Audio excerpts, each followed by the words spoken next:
Audio.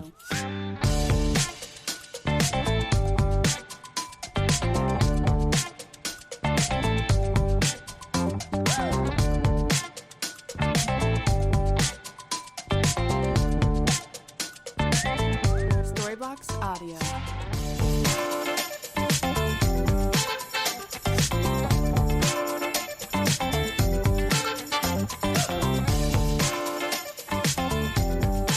Bonjour, chers leaders, chers entrepreneurs, bienvenue dans le show.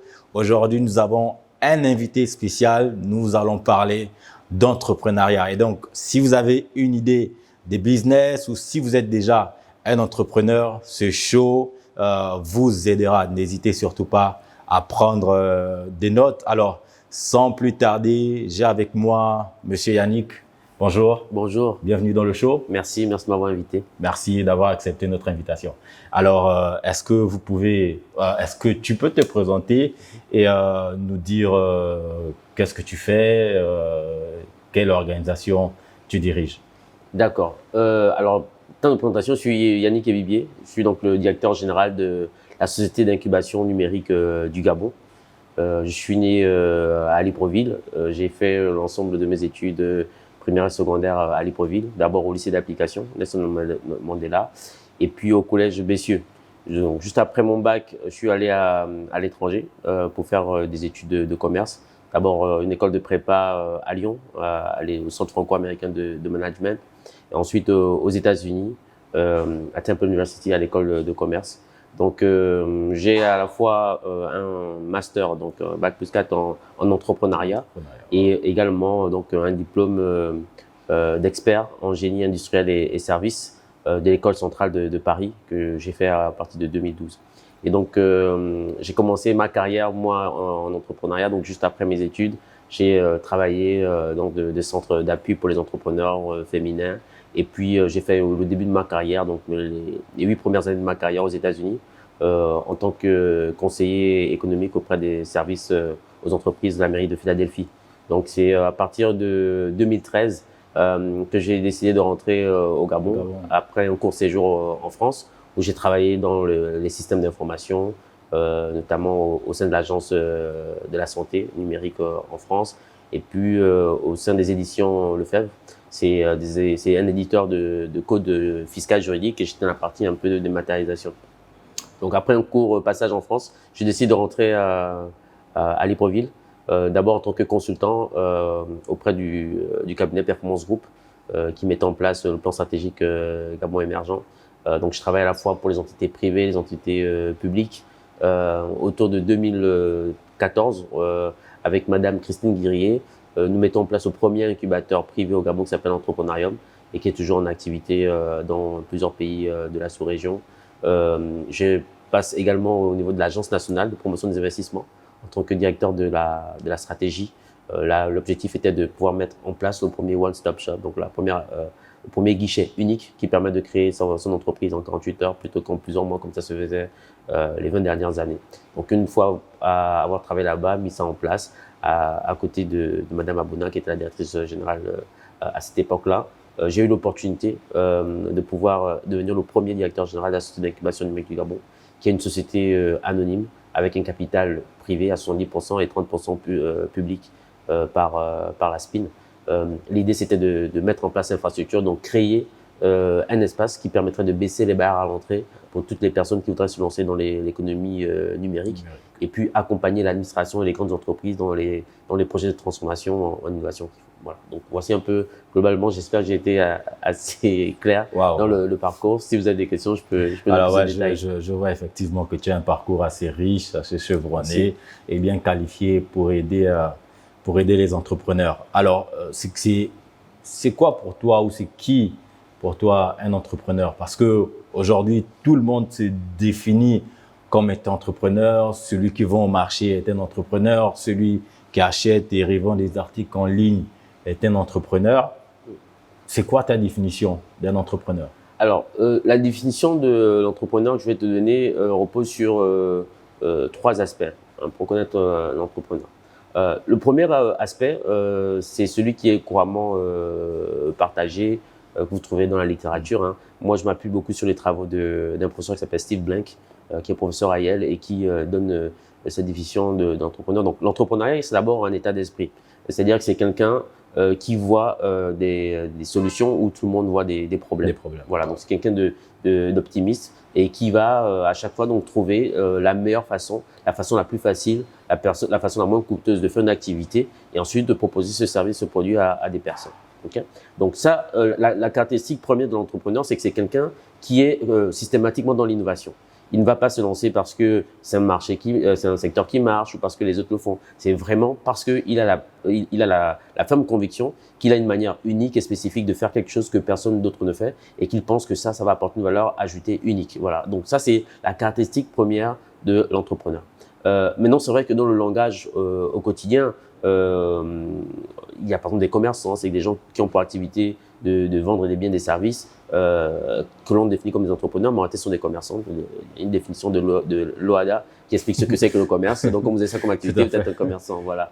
Et puis, vous avez aussi ce qu'on appelle des hommes d'affaires. C'est que ce sont des personnes qui, en réalité, ne sont pas tellement intéressées par le produit qu'ils vont mettre sur le marché, mais surtout par le retour sur investissement. Hein. Vous les trouvez beaucoup dans la finance, les traders, comme ça. Voilà. Eux, c'est combien je peux investir, quel retour sur investissement je peux avoir, avec quelle vitesse, avec quel niveau de risque. Vous allez avoir aussi également les managers. C'est-à-dire que ce sont des gens qui arrivent à organiser des activités pour produire des résultats, parfois pour leur propre entreprise ou pour d'autres personnes. Et puis un autre profil que vous pouvez avoir, ce sont les artisans. C'est des personnes qui sont capables de faire des choses avec leurs mains, des dépôts de confiture, de l'art, voilà. Et puis à partir de ce qu'ils produisent, ils arrivent à en vivre. Tout cela, ce sont des personnes qui entreprennent, qui prennent des initiatives, mais ils n'ont pas cette caractéristique spécifique de l'entrepreneur, qui est celui-là de être constamment et systématiquement dans l'innovation. Steve Blank, effectivement, dit qu'aujourd'hui, on trouve des entrepreneurs partout. Les entrepreneurs, c'est pas nécessairement quelqu'un qui crée son entreprise. Vous avez ce qu'on appelle aussi des intrapreneurs. C'est-à-dire que c'est quelqu'un qui est à l'intérieur d'une entreprise, mais qui a la mentalité et qui a un mode opératoire de l'entrepreneur. Donc, il va trouver des solutions pour améliorer le fonctionnement de l'entreprise, trouver de nouveaux produits, les lancer, etc., etc. Donc ça, c'est ces intrapreneurs à l'intérieur de l'entreprise. Et puis, vous avez ce qu'on appelle des extrapreneurs. Vous savez que ce sont des personnes qui sont à l'intérieur de l'entreprise, qui développent des produits intéressants, ensuite qui vont créer des entités en dehors. Dans la Silicon Valley, vous voyez beaucoup ça. C'est-à-dire que quand on prend des services comme PayPal, Facebook, LinkedIn, très souvent, ce sont des gens qui ont commencé dans une entité, qui ont trouvé un produit, ensuite qui ont décidé d'en faire une entreprise. Hein. Ford, celui qui a inventé le véhicule à la chaîne, a commencé comme ça. Il fabriquait des moteurs dans une société. Ensuite, il a trouvé un moyen spécifique d'être beaucoup plus efficace ce qu'il faisait. Il a créé une autre entreprise. Donc, c'est pour dire qu'aujourd'hui, les entrepreneurs, on en trouve partout. Même dans la fonction publique, hein. Nous, on a un programme ici à la CIN qui s'appelle Startup d'État, où on va trouver des fonctionnaires, on va les mettre avec des start-upers, ils vont développer quelque chose d'innovant et en faire d'eux des entrepreneurs. Donc, si je dois résumer pour être clair, un entrepreneur, c'est quelqu'un qui voit des solutions où tout le monde voit des problèmes et qui est systématiquement dans une démarche d'innovation. Alors, est-ce que tout le monde est appelé à être entrepreneur? Parce que lorsqu'on voit la tendance sur les réseaux sociaux avec de nombreux coachs qui disent qu'il faut entreprendre, il faut créer un business. Et finalement, il y a d'autres qui se disent, moi, je ne me vois pas être entrepreneur. Est-ce que tout le monde est appelé à être entrepreneur? Alors, c'est comme si je vous demande, est-ce que tout le monde est appelé à être cuisinier? Est-ce que tout le monde est appelé à être comptable? Est-ce que tout le monde est appelé à être médecin? Votre maman, elle cuisine, votre maman, elle vous soigne. Votre maman, elle fait une forme de comptabilité. Ouais. OK? Mais ce n'est pas un comptable, ce n'est pas un cuisinier. Donc, effectivement, tout le monde doit avoir l'esprit d'entreprendre. Hein. Chacun de nous, c'est la nature humaine d'ailleurs. Hein. Quand on se lève le matin, on a besoin de nous nourrir. Donc, on va entreprendre des choses pour pouvoir réussir. Mais cela ne fait pas de nous un entrepreneur. Voilà. Un entrepreneur, c'est un ensemble de connaissances qu'il faut avoir, un ensemble de pratiques qu'il faut maîtriser pour avoir ensuite un résultat. Parce qu'il faut réaliser que le métier d'entrepreneuriat, c'est un des métiers les plus risqués. Hein. Vous savez, moi, je vous ai dit, j'ai un diplôme en entrepreneuriat. Moi, quand je faisais des diplômes d'entrepreneuriat, c'était une nouveauté parce que pendant longtemps, on pensait même qu'on n'avait pas besoin d'aller à l'école pour aller entreprendre. Voilà. Mais finalement, lorsqu'on a étudié tous ceux qui ont réussi à devenir des milliardaires dans ce secteur, on s'est rendu compte qu'il y a un ensemble de pratique, de connaissances qu'il faut maîtriser pour réellement exceller dans ce métier, qui est l'un des métiers les plus, les plus dangereux au monde. C'est-à-dire que vous avez 80% des entreprises dans le monde qui échouent avant 5 ans. Donc, c'est plus facile pour vous aujourd'hui d'avoir un emploi salarié de vivre que de se lancer dans l'entrepreneuriat. Voilà. Ce type de statistique, vous trouvez ça que dans le sport de haut niveau. Hein, vous voulez devenir, il y a des milliers de footballeurs, mais il n'y a pas de Messi, Mbappé, etc. Et donc, l'entrepreneuriat est dans cet ordre-là. Donc, je dirais que effectivement, tout le monde doit avoir un esprit entrepreneurial. Moi, mon rêve, c'est qu'un pays comme le Gabon, la culture entrepreneuriale soit une culture tellement répandue que tout le monde, à son niveau, puisse se mettre à entreprendre quelque chose. Mais à ne pas confondre avec le métier d'entrepreneuriat qui demande effectivement une formation bien spécifique, des méthodes bien comprises pour pouvoir s'assurer qu'on a les résultats avec le moins de risques possible à la fin. Wow, ok. Alors, tout le monde doit au moins avoir l'esprit entrepreneurial. Alors, parlons un tout petit peu de ceux qui ont une idée et qui veulent se lancer. Alors, comment savoir que cette idée de cette idée peut naître un véritable business ou une véritable entreprise? Alors, lorsque vous avez une idée, la première chose à comprendre, c'est que une idée n'a pas de valeur tant qu'elle n'est pas exécutée. Pendant longtemps, on disait à quelqu'un, lorsque tu avais une idée, assieds-toi, prends un papier, fais un business plan, passe beaucoup de temps à réfléchir dessus. On a fini par comprendre qu'en réalité, tout ce que vous mettez sur le papier ne reste qu'un exercice de créativité tant qu'en réalité, vous ne le confrontez pas à votre premier client. Donc, lorsque vous avez une idée, la première chose à vous demander, c'est cette idée, c'est pour qui? À qui je veux vendre cette idée? Et comment je m'assure que cette idée répond de manière unique et spécifique aux besoins de cette personne-là? Donc, très vite, il faudrait que vous ayez une espèce de prototype, quelque chose qui vous permet de tester, de savoir, de prendre ce produit, de l'amener vers le client que vous voulez faire. Vous voulez ouvrir un salon de coiffure un jour. Avant d'imaginer le grand salon de coiffure, demandez-vous est-ce que je suis capable de tresser déjà à la maison? Voilà. Est-ce que je peux mettre une affiche et dire aux gens, je tresse, venez chez moi? Et là, vous voyez un peu comment ça se passe. Ça vous permet de tester si, en réalité, au-delà de l'idée, vous avez un modèle économique. C'est-à-dire, est-ce que vous faites ce que vous faites mieux que la concurrence? Est-ce que les gens arrivent à apprécier ce que vous faites? Comment ils entendront parler de ça? Quelle est la meilleure façon de communiquer pour qu'ils viennent vers vous? Quelle est la meilleure façon de les fidéliser pour qu'ils reviennent une deuxième fois, une troisième fois? Qu'est-ce qu'ils apprécient? Qu'est-ce que vous devez avoir comme organisation pour qu'à chaque fois que les gens viennent, ils sont servis rapidement et d'une bonne manière? Quels sont les partenariats que vous devez avoir? Combien tout ça, ça va vous coûter? Combien tout ça, ça va vous rapporter? La meilleure façon de le faire, au lieu d'écrire sur un papier, c'est de le tester justement en pratique.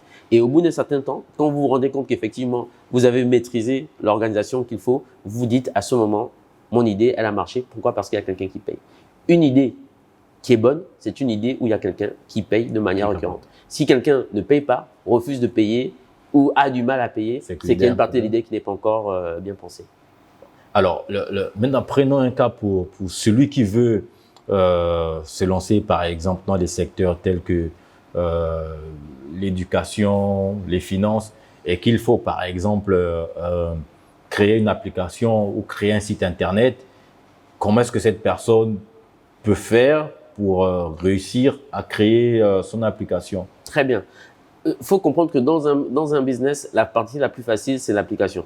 C'est que développer l'application, pour vous dire, c'est la partie la plus facile. C'est-à-dire que si vous arrivez à convaincre un développeur que votre idée est géniale et que ça va rapporter de l'argent, vous trouvez des développeurs assez facilement. En réalité, la chose la plus compliquée quand vous voulez développer une application, c'est s'assurer que cette application va rapporter de l'argent. Donc, c'est pour ça que nous, quand vous venez à la SIG, vous allez en faire une application, on ne se met pas à développer tout de suite. On se demande d'abord, votre application règle quel problème? Est-ce que vous avez une réelle connaissance de ce problème-là? Est-ce que vous le maîtrisez vraiment? Est-ce que vous avez déjà essayé de résoudre ce problème? Parce qu'il ne faut pas oublier que l'application n'est qu'un moyen. Tout ce que l'on règle par une application peut être réglé de manière physique. Hein? Vous pouvez, si vous voulez par exemple faire une application qui livre de la nourriture, on peut livrer de la nourriture sans application, on peut vous appeler. Voilà. Donc, est-ce qu'on est capable déjà de régler ce problème? Une fois que vous êtes capable de régler le problème, maintenant, il vous suffit de faire un prototype. Donc, la première version d'un prototype, c'est de prendre un papier et d'imaginer mon application, elle va ressembler à quoi, elle pourrait fonctionner à quoi, etc. Okay? Et une fois que vous avez ça, il faut que vous vous rapprochiez maintenant de personnes qui pourraient vous aider à moindre coût, avec le peu de moyens que vous avez. Les premiers moyens que vous allez avoir, c'est d'abord dans votre entourage.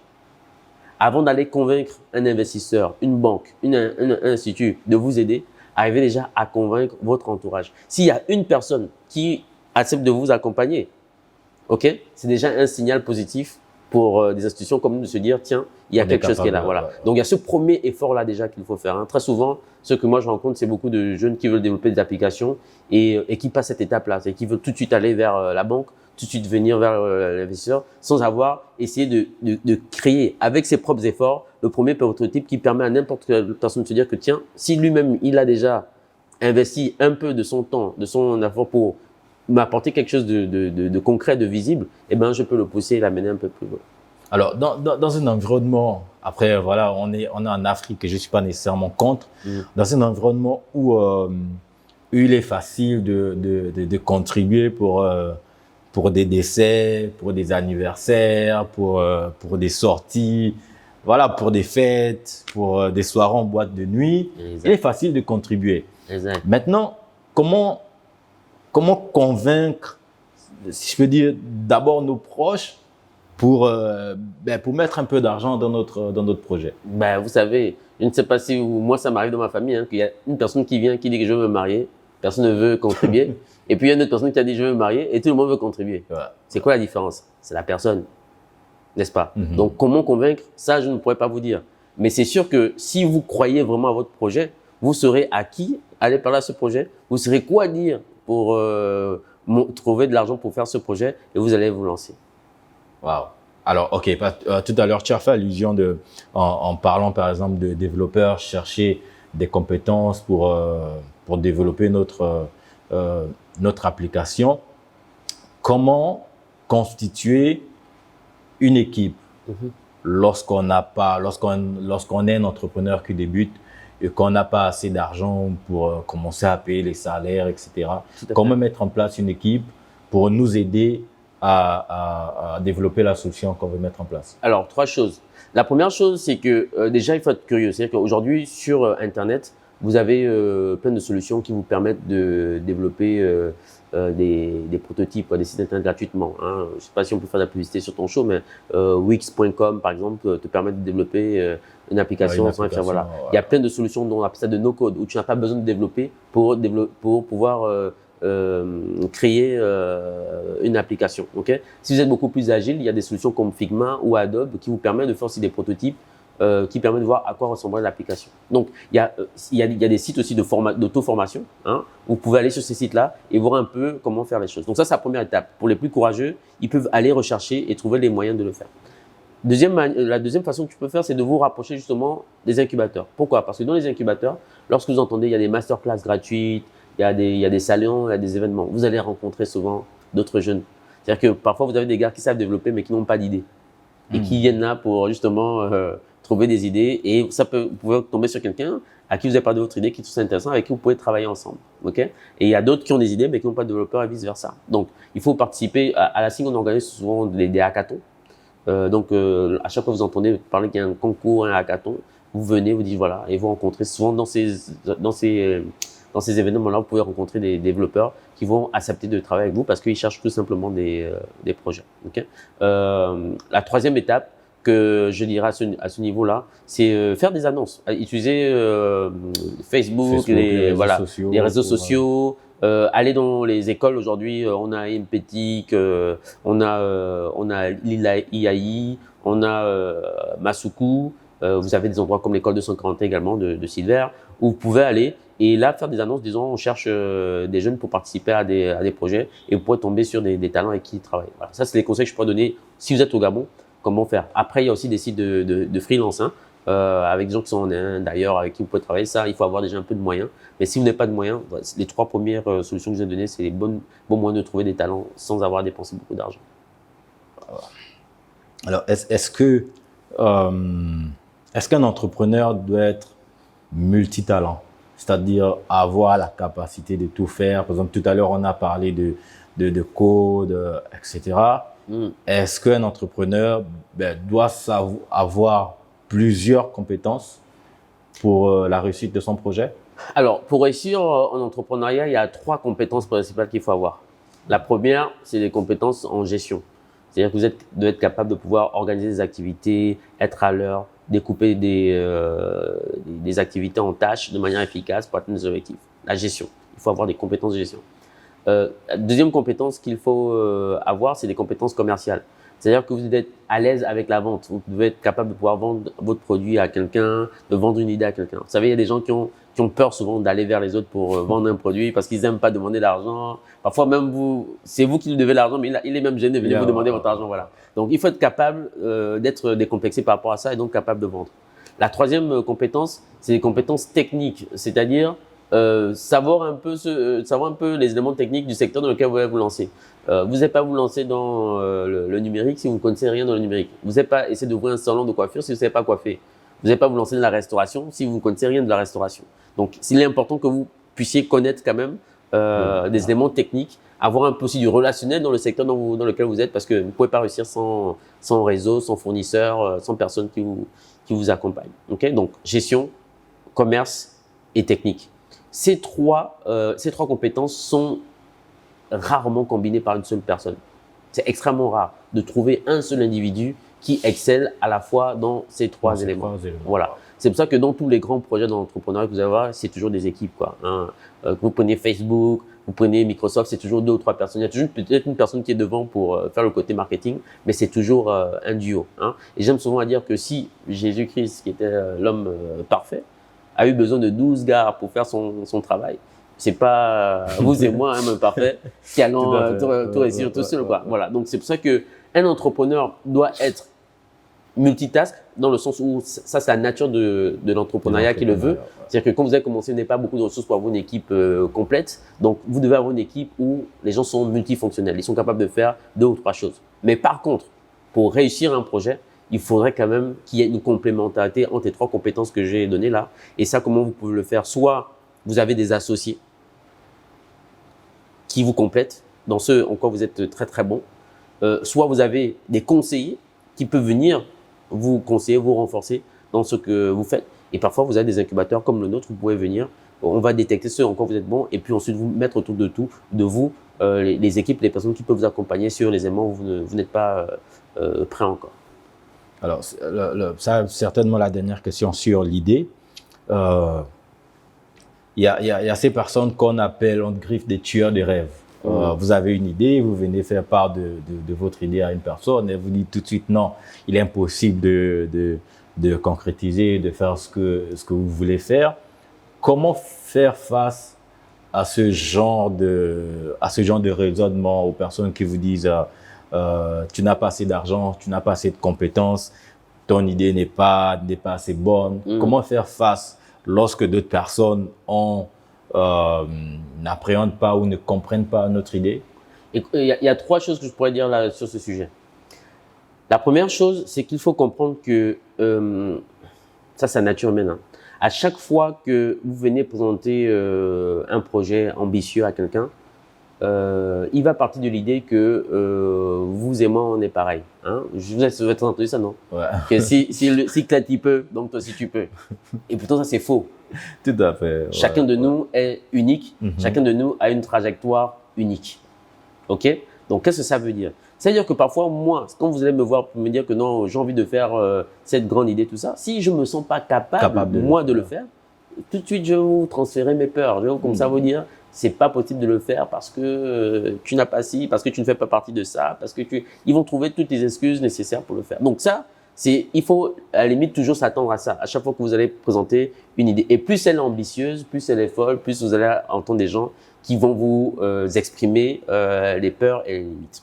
Alors, une fois que ça, vous savez ça, la deuxième chose à savoir, c'est que la meilleure façon justement d'améliorer votre idée, c'est d'en discuter avec des personnes qui peuvent être sceptiques. Parce qu'à chaque fois qu'ils vont vous donner des contre-arguments, ça va vous permettre de voir comment améliorer votre idée. En 2014, j'étais lauréat du Grand Prix de l'Excellence.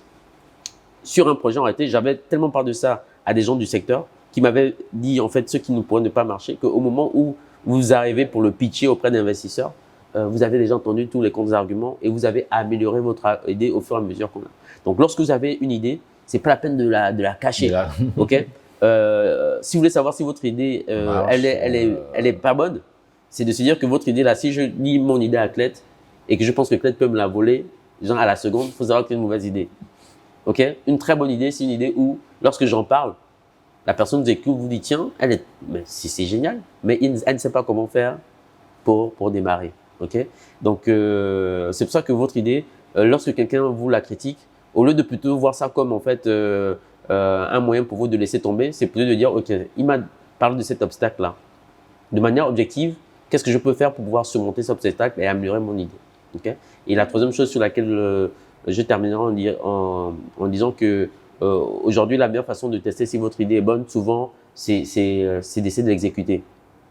Hein, penser à l'exécuter. Ouais. C'est pas tellement important d'en parler à X ou Y et savoir, non. Si vous avez envie de savoir si votre idée va marcher, essayez d'aller la proposer, voir si les gens vont l'acheter ou pas.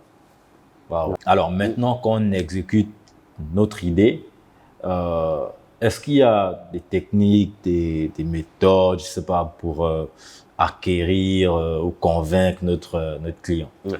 Alors, l'acquisition du premier client, c'est la clé même d'une startup. C'est-à-dire que nous, aujourd'hui, lorsqu'on dit qu'on accompagne une startup, la phase un peu d'idéation, prototypage, ça, c'est la phase la plus facile. Ce qui nous intéresse réellement, c'est comment trouver le premier client. Et donc ça, je recommande, il y a un livre de Steve Blank, justement, où il parle justement de la recherche du premier client. Hein. Il y a une démarche bien spécifique. La première chose à faire lorsque vous voulez savoir que le premier client, c'est au moment où vous avez développé votre produit, votre projet, bien entendu, vous êtes en train de régler une problématique qui va adresser une catégorie de clients ou plusieurs catégories de clients. Donc, la première chose à faire, c'est de se dire mon produit là, qui en a le plus besoin. Ok. C'est une erreur de penser que mon produit intéresse tout le monde. Hein, comme je dis souvent, c'est que même de l'eau, c'est pas tout le monde qui boit de l'eau tous les jours. Ouais, un peu. Donc voilà, il faut toujours se demander qui vraiment a besoin de mon produit maintenant. Et celui-là, ce premier client-là, c'est celui-là qu'il faut que je cherche. Ok. Donc souvent, vous allez anticiper. Vous allez dire tiens, voici mon premier client. Vous allez c'est ce qu'on appelle un profil de ce client-là. Et puis vous allez aller proposer ce client, proposer en fait la vente à votre produit. Donc, ce client, il a une manière spécifique, comment il entend parler du produit, comment il veut tester son produit, comment il veut l'utiliser, comment il veut poser des questions, etc. Il est important aussi que, avant de vous lancer, que vous essayez de comprendre. Ok, je vais aller vendre mon produit à Monsieur Ebibier. Si je viens le matin, est-ce que c'est mieux que le soir? Pour en parler avec lui, est-ce que vaut mieux que je communique par WhatsApp ou bien est-ce que je passe par quelqu'un qui le connaît? Est-ce que je passe par… Voilà, donc j'étudie la meilleure façon de communiquer, etc. Lorsque la personne a notre produit dans les mains, comment il réagit? Est-ce qu'il paye tout de suite? Est-ce qu'il trouve que c'est trop cher, etc., etc. Donc ça, c'est très important que ces premières interactions avec, je veux dire, moi je dis souvent vos 100 premiers clients est très important. Parce que ça vous permet de réellement comprendre si ceux que vous pensez être vos clients vont être votre client. Il faut voir que la plupart des business qui échouent sont avant 5 ans, c'est parce que souvent on se trompe de qui est notre client. Wow. Et au moment où on a trouvé le bon client, on n'a plus les ressources, l'énergie, tout ça, et puis le business il tombe. Donc, les premiers clients, c'est très important. Lorsque j'ai lancé mon application, la première personne qui a liké, la première personne qui a utilisé, je dois rentrer en contact avec ces personnes, comprendre comment vous avez entendu parler, pourquoi, qu'est-ce que vous avez, etc. Et ensuite, voir un peu parmi les gens qui achètent, est-ce qu'il y a une ressemblance? Est-ce qu'il y a une caractéristique commune? Est-ce que je peux définir un segment dans ce que je vois? Est-ce que ce sont des personnes d'un même groupe social? Est-ce que ce sont des personnes d'un même groupe géographique? Est-ce que ce sont des personnes qui aiment une fonctionnalité spécifique? Et à partir de là, est-ce qu'il y a un marché qui existe de ces personnes-là qui me permettrait justement de faire tourner mon business pendant 2 ou 3 ans? Okay. Donc, ça demande à la fois donc de l'expérimentation, ça demande à la fois de la mesure. Il faudrait que vous sachiez comment mesurer. Et ensuite, ça demande aussi de l'observation pour ensuite dire on va pouvoir maintenant multiplier. Ça, c'est très important également pour vous. C'est pour ça que lorsque vous allez lancer votre idée, la première personne qui doit se positionner en tant que commercial de votre produit, c'est vous-même. Ne faites jamais une erreur. Ah, j'ai un produit, je veux prendre un commercial qui va vendre à ma place. Bien, je prends des commerciaux, je veux les envoyer. Non, il faut que vous allez vous-même. C'est une fois que vous allez vous-même au contact du client, vous allez maîtriser comment on vend au client, qu'ensuite, vous pouvez prendre un commercial ou un employé et lui dire voici comment il faut s'y prendre. Tant que vous n'avez pas fait ça, vous allez un peu vous chercher. Hein. Et souvent, on parle de start-up justement quand on est dans la recherche. Là. On est à la recherche de ce modèle économique-là qui me permet de vendre de manière récurrente à une clientèle que j'ai bien identifiée. Comment faire lorsqu'on échoue? Si je n'arrive pas à convaincre mes premiers clients. Qu'est-ce qu'il faut faire dans ce cas? Eh bien, ça, c'est justement ce qu'on appelle le cycle du Lean Startup. Hein. C'est Eric Ries qui a très bien théorisé ça dans son livre Lean Startup, où il explique en réalité que votre entreprise va trouver sa vitesse de croisière au fil des erreurs que vous allez réaliser. C'est-à-dire qu'au moment où vous avez votre idée, que vous l'écrivez sur votre papier, on va dire que 80-90% de ce que vous pensez là sont des hypothèses qui sont erronées. Vous voyez un peu? Donc, la seule manière pour vous de réellement savoir, c'est de faire un premier produit, même imparfait, le mettre sur le marché. Et au fur et à mesure que vous vous rendez compte que quelqu'un n'achète pas, est-ce que c'est le bon prix? Ah, peut-être le problème, c'est pas le prix. Peut-être c'est comment je présente le produit. Ou peut-être le produit ne règle pas le problème tel que je pensais. Peut-être que le problème que je voulais régler n'est pas réellement le problème que je voulais régler. Voilà. Donc, nous, on a ça tout le temps. On a des startups. On a une startup là, Ekena, par exemple, qui est aujourd'hui, c'est une Ekena.ga. C'est une plateforme qui permet de dématérialiser les agences de voyage. Aujourd'hui, par exemple, si vous achetez des billets pour aller en bateau à Port-Gentil, vous pouvez aller sur cette plateforme-là et acheter. Vous n'avez pas besoin d'aller au port la veille, etc. OK? Lui, quand il est venu, par exemple, ce qu'il voulait, c'était de pouvoir permettre aux agences de vendre des billets. Mais en allant sur le terrain, il s'est rendu compte que la vente des billets, c'est le problème le moins important des agences. La réalité, c'est que ces applications n'existaient pas parce que les agences elles-mêmes n'étaient pas digitalisées. Et pourquoi elles n'étaient pas digitalisées? Parce qu'elles pensaient que ça coûtait extrêmement cher d'acheter des serveurs, des développeurs, etc. Aujourd'hui, avec les services cloud, on peut faire quelque chose de génial. Donc, il a développé une solution légère qui permet de digitaliser les agences et donc qui permet aux voyageurs d'avoir leur billet. Donc, il règle à la fois le problème du voyageur, mais il règle surtout le problème de l'agence de voyage qui permet d'avoir beaucoup plus de clients. Donc, c'est comme ça qu'on rebondit. Donc, quand on se rend compte que c'est pas le bon client, c'est pas la bonne méthode, eh ben, on ajuste jusqu'à ce qu'on trouve, et ça, on appelle ça des pivots. Donc, on pivote jusqu'à ce que l'on trouve réellement le bon modèle. En échouant, en réessayant, sur le plan émotionnel, comment faire face à ces échecs à répétition? C'est-à-dire qu'aujourd'hui, dans notre culture, les gens considèrent l'échec comme la pire des choses. Ouais, un peu. Donc, si vous voulez, le changement de paradigme, le changement qui doit arriver dans l'esprit de l'entrepreneur, c'est-à-dire que l'échec fait partie prenante de sa réussite. C'est-à-dire qu'un entrepreneur qui n'échoue pas, il est encore loin de la réussite. Hein. Je vous ai dit tout à l'heure, la bonne idée, c'est en fait une série d'échecs que vous devez avoir jusqu'à ce que vous trouvez la bonne formule. Hein. Moi, quand je cherchais du boulot en début de carrière, j'avais commencé une statistique. J'avais remarqué que c'était par exemple au bout de l'envoi de 15 CV, au bout de 15 noms, je pouvais avoir mon premier rendez-vous. Donc, c'est-à-dire que lorsque j'avais un premier nom, un deuxième nom, tu dis tiens, je me rapproche voilà, du 15e nom avant d'avoir. Donc, c'est un peu ça aussi, un peu dans l'entrepreneuriat. Et je suis sûr que même vous, par exemple, les missions qu'on a aujourd'hui, peut-être que quand vous avez eu votre idée, c'était pas le format auquel vous avez pensé, n'est-ce pas? Vous avez essayé peut-être une fois, et je suis sûr que c'est pas la première fois que vous essayez de faire un show. Tout à fait. Vous avez sûrement essayé de faire un show il y a quelques années. On a essayé sur Zoom, ça n'a pas marché. Voilà, c'est comme ça. Donc, et sûr, vous vous adaptez jusqu'à ce que vous trouvez la formule qui fonctionne. Une fois qu'elle fonctionne, je suis sûr encore que dans 3 ou 4 ans, vous allez aller sur d'autres formats parce qu'il y aura une manière plus efficace de faire les choses, etc., etc. Donc, l'échec, c'est la nature même ça fait partie de la nature même de celui qui entreprend et qui veut réussir. Toutes les personnes qui sont excellentes passent toujours par des échecs avant de réussir. Michael Jordan, avant de devenir Jordan, on l'a exclu de l'équipe de basket parce qu'on trouvait qu'il n'était pas assez bon. Des gens comme les Messi, etc., pour avoir des ballons d'or, vous n'imaginez pas le nombre de tirs ratés avant de pouvoir réussir. Donc, si l'on veut réussir quelque chose, on entreprend. Et lorsqu'on entreprend, il y aura forcément des erreurs. Mais le plus important, c'est pas l'erreur. C'est surtout, qu'est-ce que je fais d'erreur? Comment j'apprends de l'erreur pour pouvoir améliorer justement ce que je fais. Donc, il faut accepter l'échec comme étant une étape nécessaire si on veut réussir. Exactement. Nous, quand on a lancé la Sing, par exemple, on pensait que le gros de nos revenus viendra sur le fait que les gens auraient envie de venir louer des bureaux avec de l'Internet. Mais très vite, on s'est rendu compte que les gens peuvent avoir Internet chez eux, ils n'ont pas nécessairement besoin de venir dans un bureau. Donc, si vous vous arrêtez là, vous dites tiens, c'est fini, on ferme l'incubateur. Mais après, on s'est rendu compte qu'en réalité, non seulement c'était pas les jeunes, la cible qui nous intéressait, Mais en réalité, on a vu que la moyenne d'âge c'était 30 ans et plus, c'était des gens qui travaillaient déjà et tout ça, mais qui avaient besoin d'assistance pour pouvoir développer leur projet. Donc, du coup, on a développé des programmes où lorsque vous venez avec votre projet, on a des tests cliniques, donc où pendant 4 semaines, on vous accompagne et on vous aide à développer votre projet. Et on s'est rendu compte que dans les 4 semaines-là, c'est souvent dans ces 4 semaines-là que la personne avait le plus besoin de venir sur un bureau, partager avec nous. Et voilà. Et donc, le temps justement qu'il passait avec nous, il utilisait les bureaux qu'on mettait en location. Et ça nous permet aujourd'hui de générer 20% de nos revenus viennent comme ça de la location d'espace qui est souvent utilisée par des gens qui sont dans nos programmes.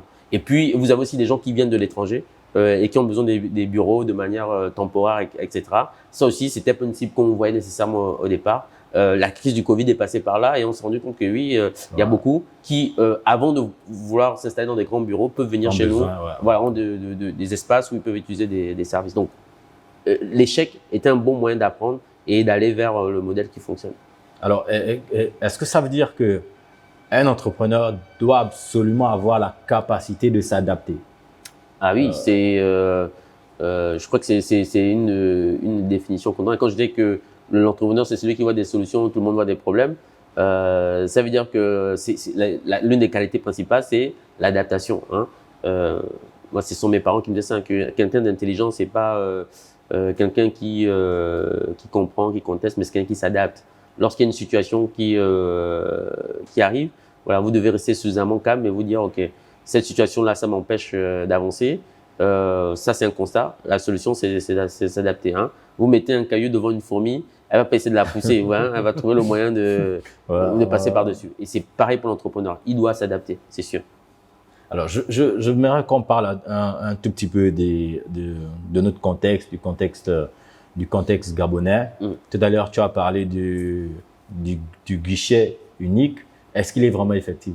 Oui, le guichet unique est vraiment effectif. Et ensuite, on reviendra sur le contexte parce qu'il y a quelque chose d'important que je vais dire sur le fait que notre contexte, finalement, n'est pas si différent que partout. Je te dirai pourquoi.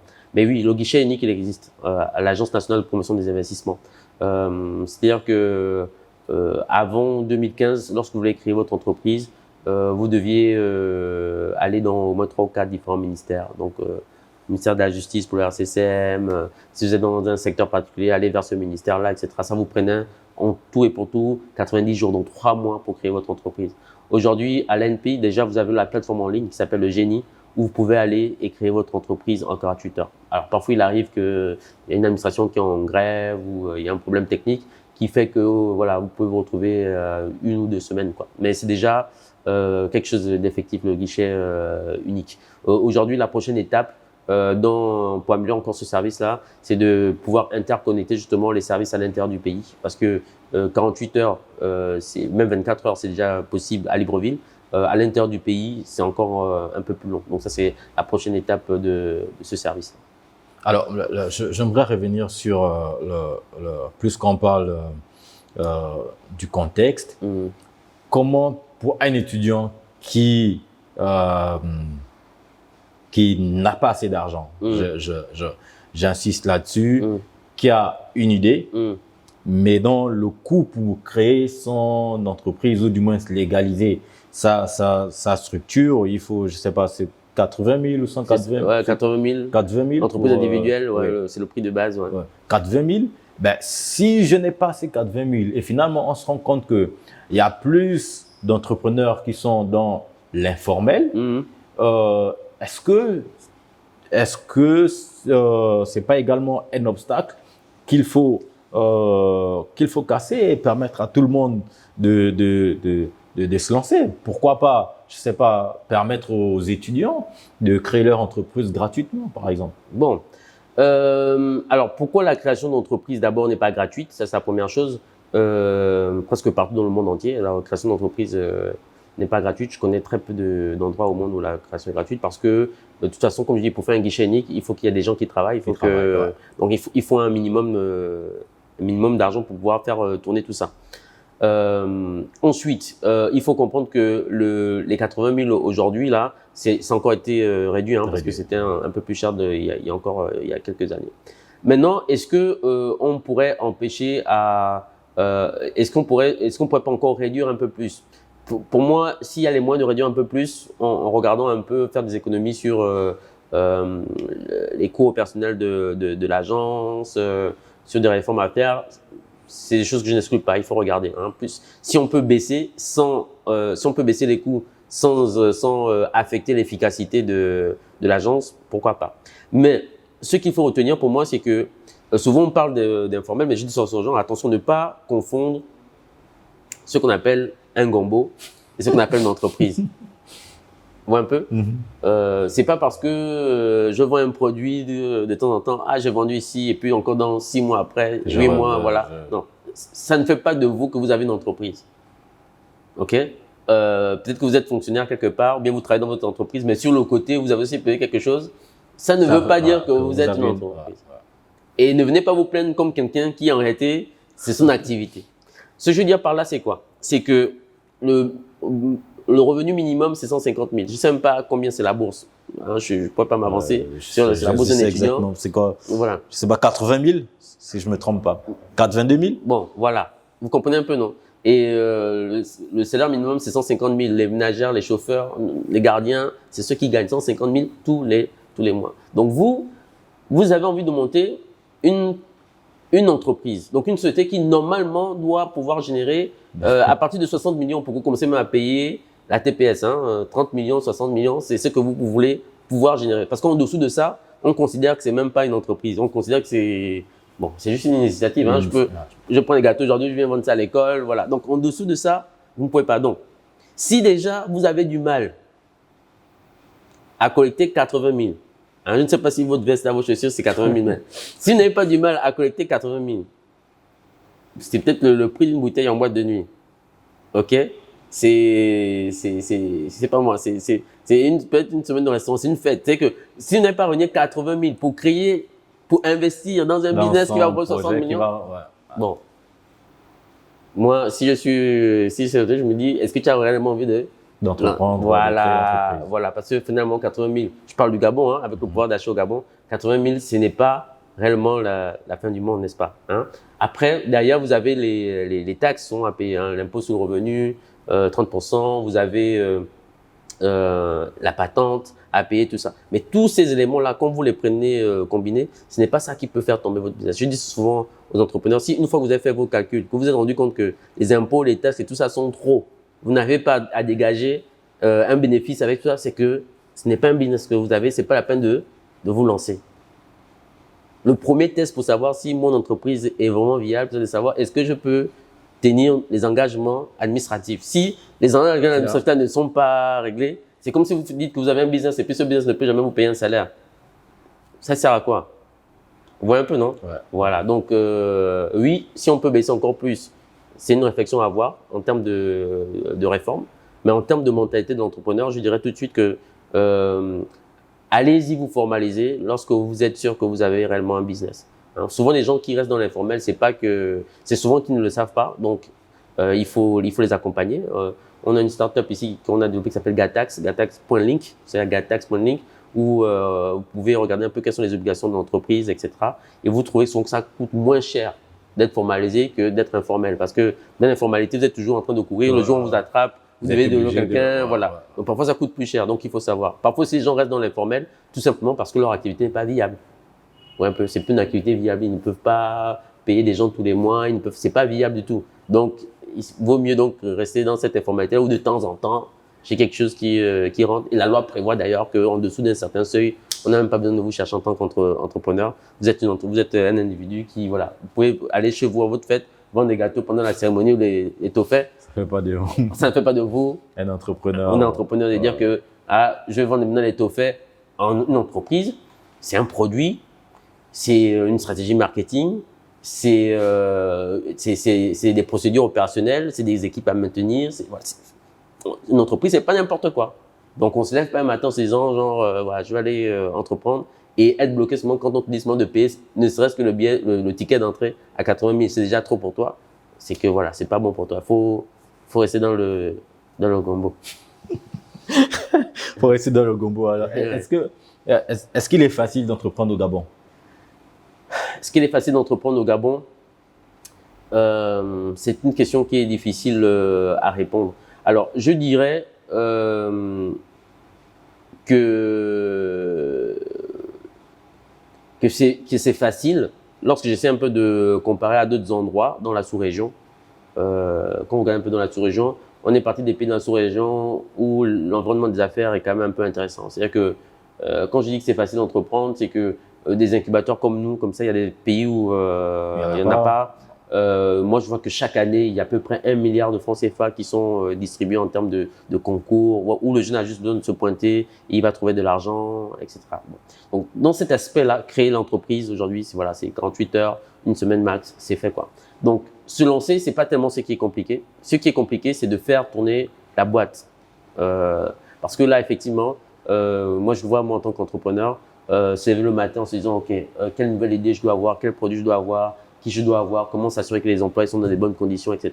Et souvent, cet effort-là, même beaucoup ne veulent pas le faire. Ils veulent rester dans des… Aujourd'hui, ce qui marche pour l'instant au Gabon, c'est comme les entreprises de rente. C'est que je suis quelque part, j'ai un contrat avec un ami qui me connaissait, qui me donne nos produits juste parce que je suis son ami, etc.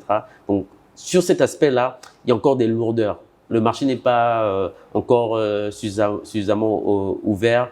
Les grands donneurs d'ordre, donc c'est-à-dire que l'État, les grandes entreprises, ne font pas encore suffisamment confiance aux jeunes entrepreneurs.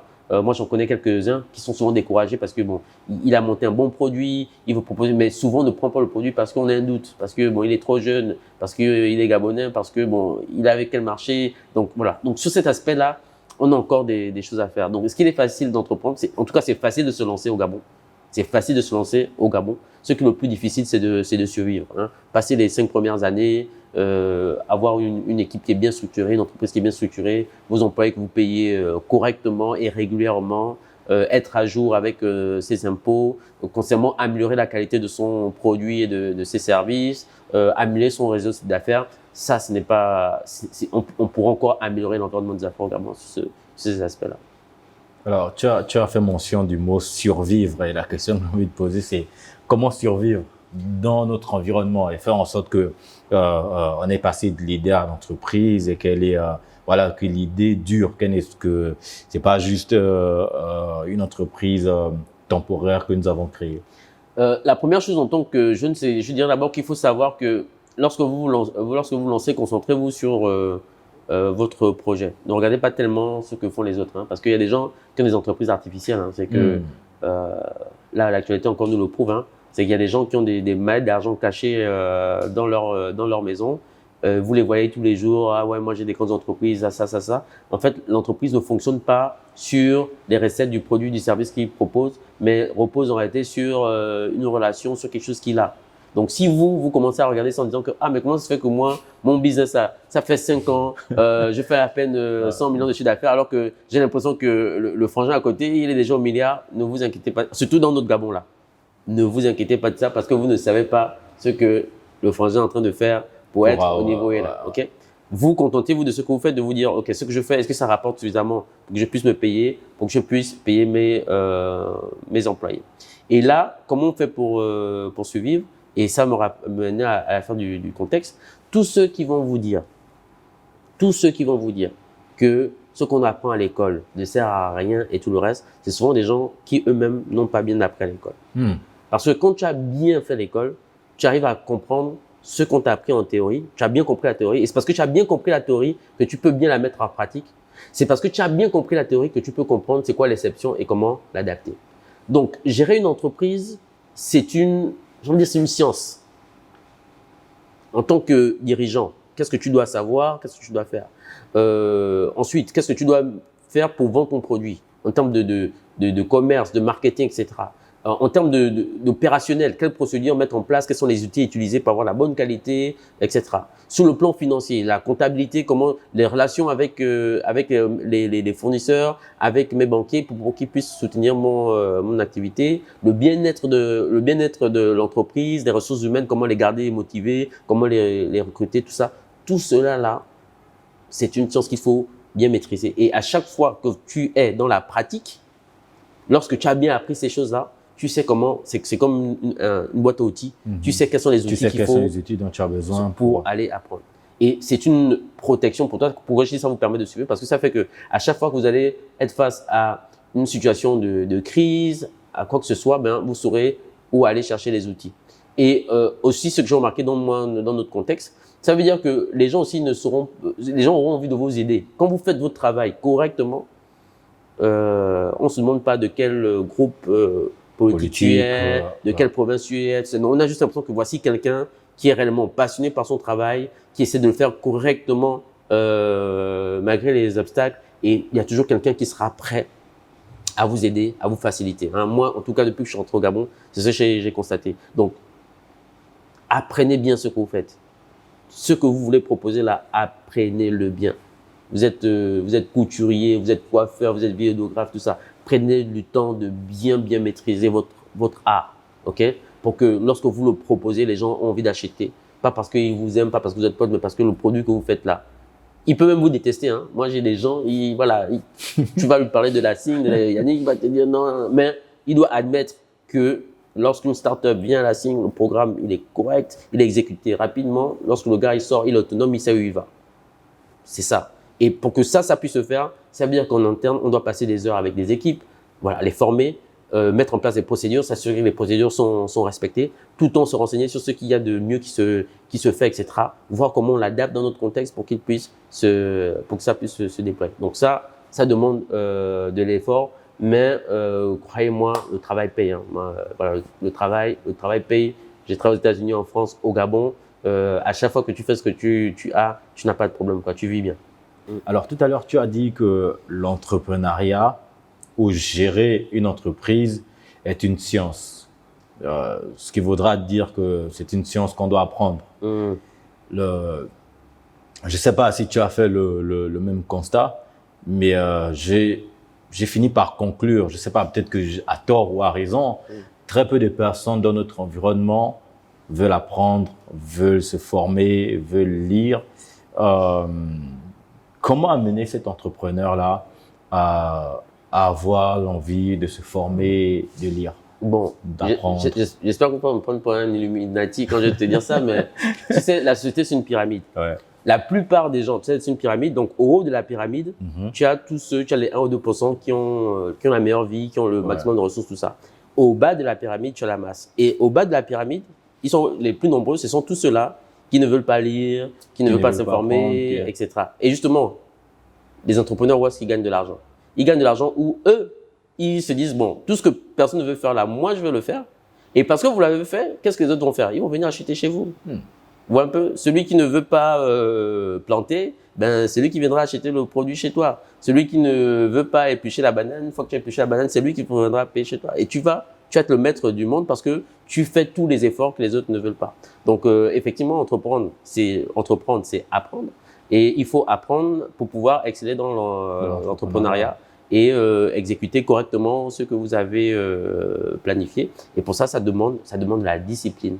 Hein, ça demande vraiment de la discipline. Tous les auteurs que vous lirez vont vous dire cela, quoi. Finalement, entreprendre, c'est atteindre des objectifs. Pour atteindre des objectifs, il faut une discipline. Et les plus gros résultats ne viennent pas du jour au lendemain. Les plus gros résultats, c'est la conséquence d'une succession jour après jour d'une discipline que vous avez. Hein. Moi, personnellement, je m'applique ça. À chaque fois que je commence à prendre des mauvaises habitudes, je me dis déjà attention. Un jour, je vais me réveiller et les conséquences seront tellement graves que je serai pas. Et donc, ça vous rappelle que, allez, il faut vous remettre sur vos bonnes habitudes pour garder toujours l'esprit focus sur l'objectif que vous voulez atteindre. Alors, quels sont les livres que vous conseillez à tout entrepreneur de lire, spécialement les débutants? Alors, pour les débutants, je leur proposais, les livres que j'aime bien dans l'entrepreneuriat, donc je vais vous proposer de lire L'épiphanie de l'entrepreneur de Steve Blank. C'est assez volumineux, mais c'est intéressant à lire. Je vous propose Eric Ries, Lean Startup.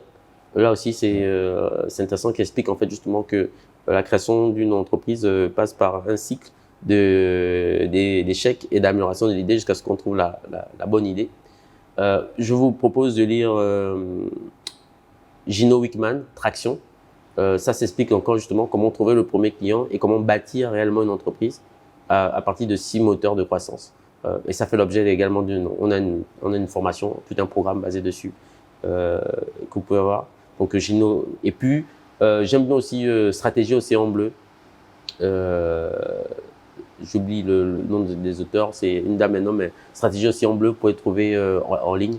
Après, vous avez des très bons auteurs comme Niel, l'innovation de 0 à 1, qui montrent un peu c'est quoi les différentes formes d'innovation et comment y arriver. Voilà. Donc ça, c'est les 4 livres, moi, voilà, pour ceux qui veulent se lancer dans l'entrepreneuriat. Si ils ont lu ces éléments-là, ils ont la culture de base pour pouvoir développer une startup. Voilà. Ok, alors est-ce que tu peux nous parler un peu plus de ce que la Sync fait, les services que vous proposez, comment l'entrepreneur qui nous regarde peut venir, je ne sais pas quand, déposer ou proposer son idée de projet? Alors, la Sync, c'est ce qu'on appelle un super hub. C'est-à-dire qu'on a plusieurs programmes dans une seule structure. Si vous êtes un jeune et que vous avez une idée, mais vous n'êtes pas trop sûr comment la lancer, etc., je vous invite donc à aller sur notre site internet et à participer à nos masterclass. Les masterclass, elles sont gratuites, c'est 2 fois par mois et ce sont sur des thématiques liées au développement d'une entreprise. Hein. Donc chaque semaine, on aborde une thématique liée à l'entreprise, aussi un peu au numérique et puis un peu au management en tant que personne, etc. Donc si vous venez assister à ces masterclass, vous aurez l'occasion de rencontrer d'autres personnes, donc vous faire du réseau. 2, au fil des masterclass, ça vous permet de voir un peu si vous avez pensé à tous les aspects de votre projet. Et puis 3, souvent ces masterclass, ce sont des experts qui sont là. Donc vous avez l'occasion de pouvoir côtoyer des experts, leur poser des questions et améliorer votre idée. Une fois que l'idée vous paraît plus ou moins claire, vous avez le choix entre 2 programmes. Le premier programme s'appelle la Tech Clinique. C'est à partir de 250 000 francs. La Tech Clinique… 250 000 quoi, le mois ou oui, c'est l'accompagnement en un mois. En 4 semaines, ouais. En 4 semaines, vous arrivez à lancer votre projet ou en tout cas à passer à la prochaine étape de votre projet. Comment ça se passe? Vous allez aller en ligne, vous allez répondre à un document qu'on appelle la structure de la SPP, donc la structure de projet, le support de présentation de projet. Donc dans ce document-là, vous allez donc décrire votre projet. Ça va être reçu ici nous en interne par un assistant de gestion qui va lire votre projet. Si le projet, il y a des questions, il va vous appeler pour essayer d'approfondir les questions. Si ça paraît intéressant, il va vous inviter à venir à la Sync pour une session gratuite de 1h30. Donc pendant cette session gratuite de 1h30, on va discuter de votre projet. Vous allez nous dire qu'est-ce que vous voulez faire, quel est l'obstacle que vous avez, et nous on va vous donner à l'issue de ces 1h30, vous sortirez avec une feuille de route en disant, par rapport à l'objectif que vous voulez atteindre, par rapport aux difficultés que vous avez, voici 1, 2, 3, 4, 5, ce que vous avez à faire et vous allez avancer. Donc, cette feuille de route-là, soit elle est suffisamment claire pour vous et vous allez vous l'exécuter. Hein, voilà. Ou alors, vous dites, OK, j'ai bien compris la feuille de route, mais j'aimerais pouvoir être accompagné. Voilà. Et là, à ce moment, on va vous mettre dans un programme de 4 semaines. Dans les 4 semaines, vous avez quoi? Vous avez à la fois un accompagnement, j'ai envie de dire théorique, c'est-à-dire que généralement, tout ce que j'ai donné, les 4 livres que je vous ai donnés là, qu'on apprend jamais à l'université pour avoir par exemple un master, c'est 4 ou 5 ans, on va essayer de vous faire un condensé rapide pendant ces 4 semaines-là pour que vous arriviez à comprendre comment on part d'une idée à la réalisation d'un projet, comment on gère une entreprise, etc. Hein. Tout cela sera basé sur un diagnostic spécifique qu'on aura fait de votre besoin. Et on va mettre un programme spécifique. Donc, pendant les 4 semaines, vous venez, on va dire 20% de votre temps, donc à peu près 1 ou 2 heures chaque semaine pour avoir ces échanges-là sous forme d'ateliers. Hein, ce n'est pas des cours comme à l'école, hein. C'est sous forme d'ateliers. Vous avez des supports, vous allez lire, vous avez des exercices pratiques à faire, etc. Et puis, l'autre partie du temps, vous allez exécuter. Sur le terrain ou Sur le terrain. Puisque vous êtes venu, on a un objectif à atteindre dans 4 semaines. Donc, pendant les 4 semaines, on est en train en fait d'exécuter un projet. Et au bout de ces 4 semaines-là, ce que nous, on donne souvent comme garantie, c'est que si au bout de 2 semaines, vous avez l'impression que vous n'êtes pas en train d'avancer sur le projet, on vous rembourse. Totalement. OK? Et jusqu'à présent, on n'a encore remboursé personne. Voilà. Donc, voilà. On vous donne, vous avez 2 semaines. Si au bout de 2 semaines, vous avez l'impression qu'on vous a perdu le temps, on vous rembourse. OK? Au bout de 4 semaines, on termine les 4 semaines, vous avez le livrable qu'on s'est fixé ensemble. Et puis, on va organiser ce qu'on appelle un démo day. Ça veut dire que on va vous mettre en face de vos clients potentiels ou de personnes que vous aimeriez peut-être rencontrer, etc. Donc moi, personnellement, je vais appeler, on va utiliser donc le réseau de la SING et on va dire aux personnes, venez, on a passé 4 semaines avec LED, il avait un projet de show, venez voir ce que c'est. Et ce jour-là, vous allez donc faire une présentation de ce que vous avez fait pendant les 4 semaines et qu'est-ce que vous voulez faire avec les clients potentiels. Et souvent là, pendant ces périodes-là, on a des startups qui rencontrent aussi leurs prochains partenaires, leurs prochains investisseurs, leurs prochains clients. Donc ça, ces 4 semaines, ça s'appelle la Tech Clinic. Et l'autre programme, donc voilà, ça c'est quand vous voulez être accompagné de manière individuelle et de manière vraiment concentrée. Sinon, très régulièrement, on fait des appels à projets. Là, bientôt, on va lancer un programme qui s'appelle Cohorte Innovation avec l'ambassade de France, où on fait un appel à projet. Vous êtes sélectionné sur des critères. Et ensuite, vous êtes accompagné dans une cohorte, en général de 8 ou 10 personnes. Vous êtes accompagné pendant le minimum, c'est 3 mois. Au bout de 3 mois, ceux qui arrivent à signer des contrats ou qui arrivent à finaliser leur prototype ou qui arrivent à atteindre leurs clients, on va donc leur demander de signer avec nous un contrat qu'on appelle un contrat de financement alternatif, où en échange des services et des experts qu'on vous met à disposition, on va prendre des participations au sein de votre structure. Et là, ensuite, on peut vous accompagner entre 2 à 3 ans, où on va vous mettre à disposition des développeurs. Pour certains, on donne du cash ou des financements. Lorsqu'on a des programmes, on les met en collaboration avec ces programmes-là. Et on a pu accompagner 111 startups comme ça dans ce sens-là. Et depuis 2019, c'est plus de 409 millions pour être précis, de financement qu'on a pu apporter à ces startups. Et il y a certaines aujourd'hui qui sont en activité. Je vous ai parlé des Ekena tout à l'heure. Je pourrais citer Yobo Resto qui a participé à un programme également, il a été financé. Je pourrais également citer Alpha Service qui est dans tout ce qui est service d'évacuation. Voilà. Donc, il y a des startups comme ça aujourd'hui qui sont en activité à partir de ces programmes-là. Donc, pendant 2 ou 3 ans, on les suit, on met à disposition des bureaux, on met à disposition des ordinateurs. Lorsqu'ils ont besoin de rencontres, on facilite tout ceci et ça permet de se développer. Donc, voilà un peu les 2 services que l'on fait pour ceux qui ont envie de se lancer dans l'entrepreneuriat. On a également ce qu'on appelle une Digital Factory. Et donc, ça, c'est une équipe de développeurs. Donc, on a une équipe de développeurs en interne qui peuvent également s'appuyer sur certaines startups qui travaillent avec nous. Ou lorsque vous avez envie de développer une application ou un logiciel, voilà, on vous envoie vers cette Digital Factory. Si vous avez les moyens, on vous fait une facture de ce qu'il faut pour développer le projet. Si le projet est vraiment intéressant pour nous, on peut prendre des participations également dans le projet. Et donc, ça veut dire développer pour vous à coût très réduit. Ensuite, faire un partage de revenus avec vous lorsque la solution est développée. Voilà. Et le dernier service qu'on a, ça c'est pour les entreprises. Donc, c'est un service de conseil en stratégie d'innovation. Dans la partie conseil, on a 2 produits particuliers. Le premier, ça s'appelle Innovation Day. C'est-à-dire qu'on peut organiser des hackathons pour les entreprises. On peut faire des formations pour les membres d'une entreprise qui ont envie de mieux se connaître sur le numérique ou qui ont envie que leurs employés soient mieux formés au numérique. On peut donner des formations. On peut les aider à développer, donc sur la partie conseil, développer des produits numériques. Donc vous êtes une société, vous demandez alors qu'est-ce que je peux faire pour digitaliser mon activité. On peut vous aider à identifier quels sont ces projets à lancer et vous aider à les exécuter. Voilà. On a travaillé avec plusieurs marques comme ça, en local et en international, avec des administrations par exemple, sur ce type de projet. Alors, où vous retrouvez, où suivre la SING sur les réseaux sociaux, site internet? Voilà, vous pouvez nous suivre sur TikTok, sur Twitter, Facebook et LinkedIn. Notre site internet c'est sing.ga, sing.ga.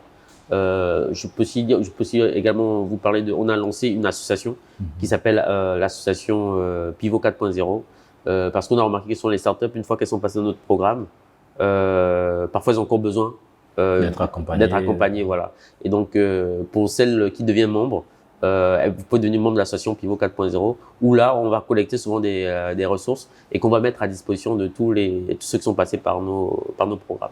Je crois que c'est 5 000 francs d'adhésion à l'année. Alors, avant ma dernière question, qui sont les entrepreneurs qui t'inspirent le plus, autant sur un plan local qu'international?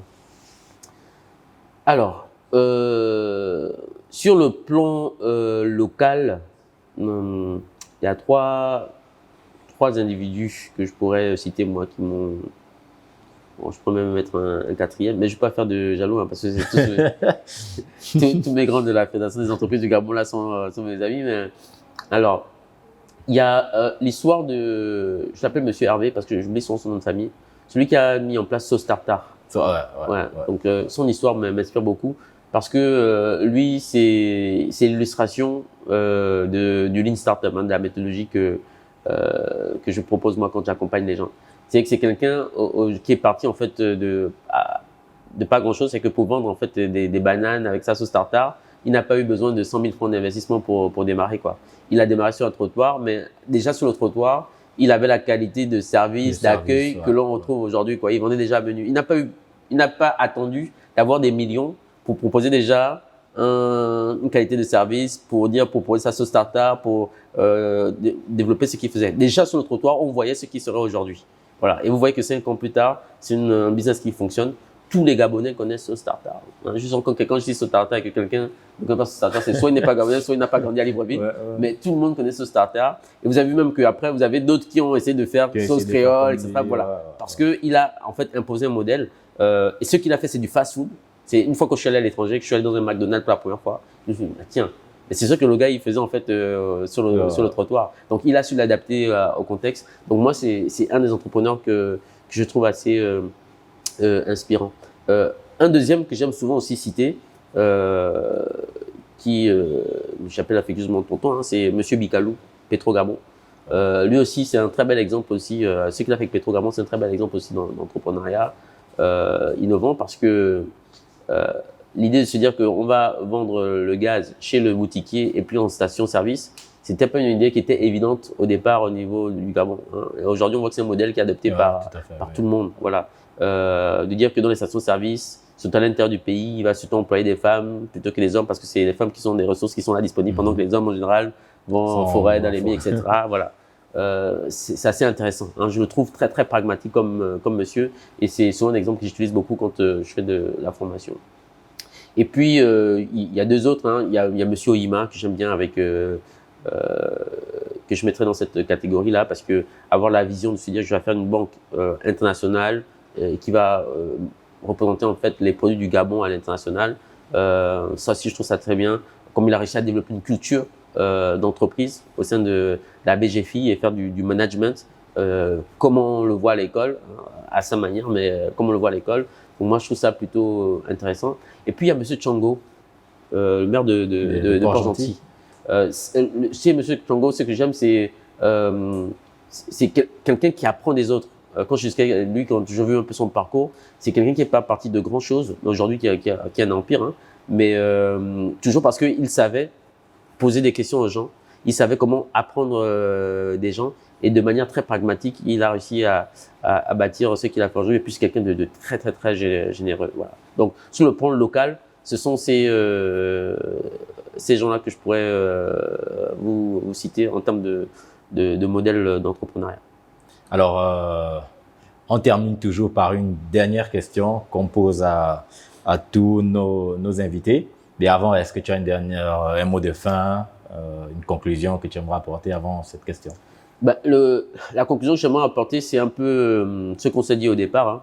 C'est-à-dire que tout le monde peut entreprendre. Donc, tout le monde devrait avoir l'esprit entrepreneurial. Et moi, je souhaite que le Gabon soit une nation d'entrepreneurs. Que chacun... à son niveau, se demande comment je peux améliorer ce que je fais, que chacun de nous ait une passion pour ce qu'il fait, en se disant que je me lève pas tous les matins, passer 8 heures de mon temps à un endroit juste pour attendre un salaire. Je dois me lever tous les matins parce que je suis en train de bâtir quelque chose de plus grand que moi, un héritage que je vais laisser à mes enfants en me disant mon père a travaillé à tel endroit où mon père a laissé tel produit et que des années plus tard, je suis toujours en train de bénéficier de ça. Hein. J'aime souvent citer un peu l'exemple de Paul, la chaîne de restaurants boulanger. Vous imaginez un peu si Paul, lorsqu'il a lancé sa première boulangerie, qui a commencé à marcher, s'est dit tiens, je vais prendre les bénéfices de cette boulangerie, je vais construire des studios ou bien je vais construire une maison que je vais laisser à mes enfants. Est-ce qu'aujourd'hui, vous êtes sûr que les enfants de Paul seraient en train d'habiter dans ces maisons-là? Peut-être qu'ils n'habiteraient pas dans ces maisons-là aujourd'hui parce que ça a été vendu par le petit frère turbulent qui veut perdre sa part. Tu vois. Mais il s'est dit, je vais réinvestir dans mon entreprise qui est aujourd'hui une chaîne mondiale et ses enfants, génération après génération, bénéficient toujours de ça. Mais en plus, son nom est resté dans l'histoire. Donc moi, j'encouragerais vraiment les Gabonais à changer cette mentalité, de se dire que une entreprise, c'est un patrimoine. Ça a autant de valeur que la maison que tu penses que tu vas laisser à ton enfant. Okay? Donc parfois, au lieu de prendre l'argent de l'État pour vouloir construire sa maison, négliger le salaire de ses employés ou négliger l'entretien des bureaux, tout ça, parce que je dois terminer le chantier que j'ai fait et que je dois avoir la voiture qui est faite. Voilà, ça ne sert à rien. Entreprendre, c'est s'assurer qu'on a une entreprise qui fonctionne correctement, où les employés sont contents de leur travail, où on répond à nos obligations fiscales et administratives, même quand c'est difficile, où on a un produit qui s'améliore à chaque fois. Ça, c'est un patrimoine inestimable que vous pouvez laisser à vos enfants, aux générations futures. Et au passage, c'est aussi un patrimoine que vous laissez au pays. Hein. Tout à l'heure, on parlait de Sauce Tartare. Voilà, le monsieur, tout le monde connaît Sauce Tartare, beaucoup ne savent même pas qui il est. Et un jour, ses enfants sont que il a laissé quelque chose. Et si son entreprise fonctionne, ils bénéficieront toujours de ça, même si le papa est parti. Okay? Donc, entreprenant dans ce sens-là, tout le monde peut entreprendre, quel que soit l'endroit où on peut se retrouver. Mais, de grâce, si on veut devenir entrepreneur, tout le monde doit avoir l'esprit entrepreneurial. Mais si on veut devenir entrepreneur, formez-vous. C'est-à-dire que si vous avez le temps, allez-y dans des écoles de commerce. Si vous n'avez plus le temps, entourez-vous de gens qui connaissent vraiment la comptabilité, le marketing, ça pour vous accompagner. Soyez des bons techniciens dans ce que vous voulez faire.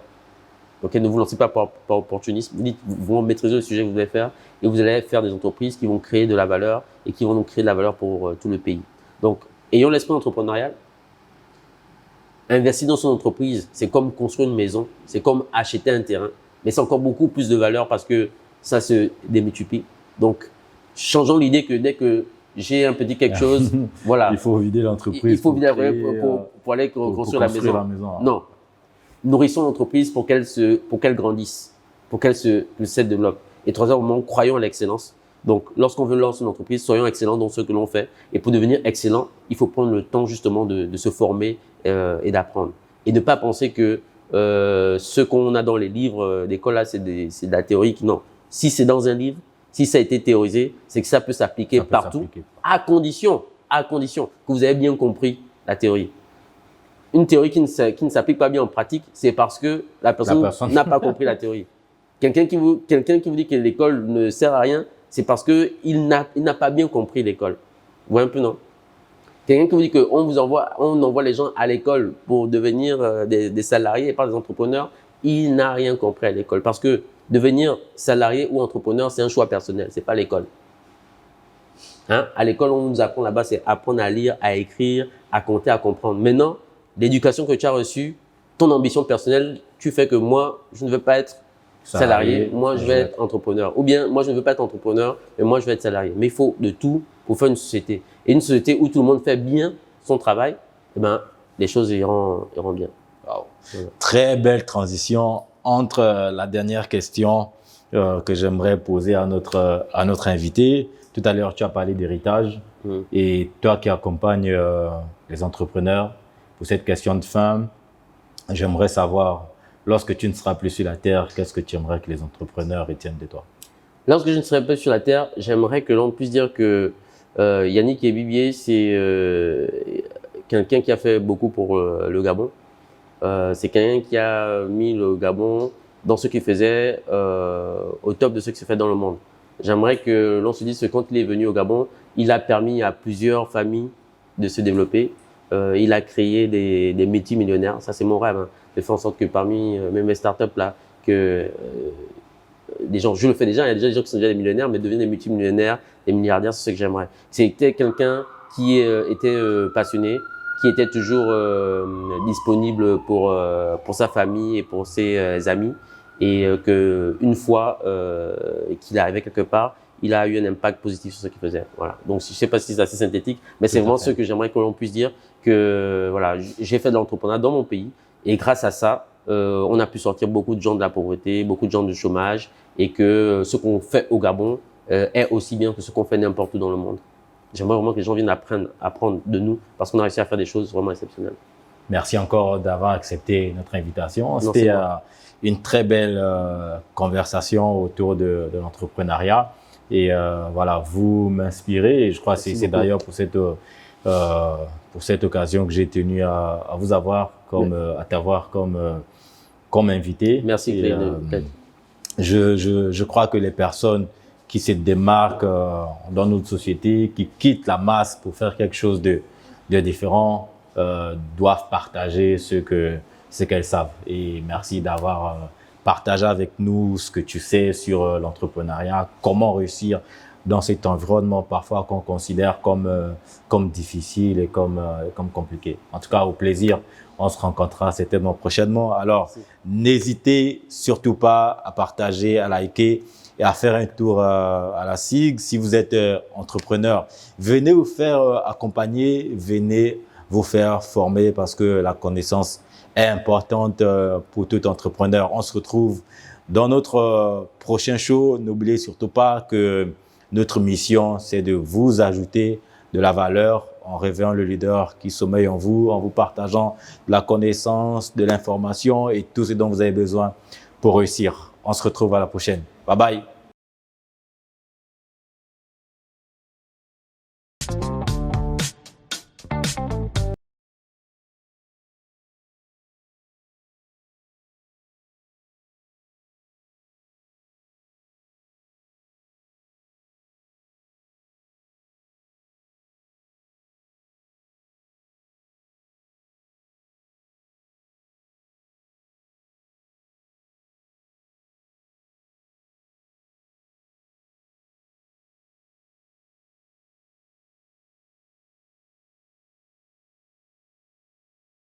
bye.